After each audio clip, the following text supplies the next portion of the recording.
Le mur venait de tomber, j'étais un peu comme tout le monde surpris par ce qui se passait. En tant que prof d'histoire, j'avais abordé avec mes élèves la guerre froide, la construction du mur, et je me suis dit ce serait un petit clin d'œil de proposer aux élèves d'aller faire un cours d'histoire au pied du mur de Berlin. Et donc le lendemain, je propose ça aux élèves, évidemment ils étaient partants.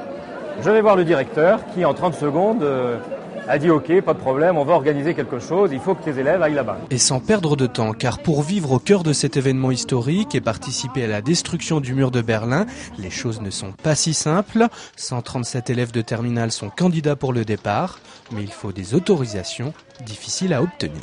L'Allemagne à l'époque est divisée en 4 zones, elle a été divisée en 4 zones et donc il nous faut pour Berlin qui se trouve en RDA l'autorisation des autorités militaires américaines, anglaises, françaises et soviétiques. Et donc dans un premier temps, les 3 alliés donnent leur accord, mais on n'avait pas l'accord des soviétiques. Ce qui fait que le voyage va être un peu repoussé dans le temps. Du coup, les élèves de terminale trépignent d'impatience. Au lycée Jean 23 des Herbiers, on ne parle quasiment plus que du départ imminent de ces élèves pour Berlin. Et enfin, c'est le départ. Ils sont partis un vendredi matin, qu'ils ont pris un car pendant 24 heures, qu'ils sont restés à Berlin 12 heures, qu'ils ont cassé le mur, qu'ils ont assisté à un cours qui était un petit peu l'impression de vivre une histoire en direct, l'histoire avec un grand H en direct. Ils ont repris le car, 24 heures, redormi dans le car, et puis ils se sont retrouvés le lundi matin en cours à Jean 23. Ils avaient passé leur week-end à casser le mur de Berlin. L'objectif du professeur était simple.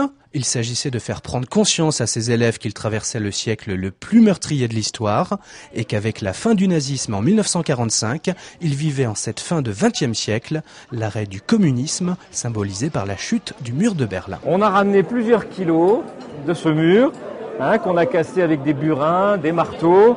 Sur place d'ailleurs, il y avait même des vendeurs de marteaux et de burins. Et j'ai l'habitude régulièrement de remettre à mes élèves un petit morceau du mur.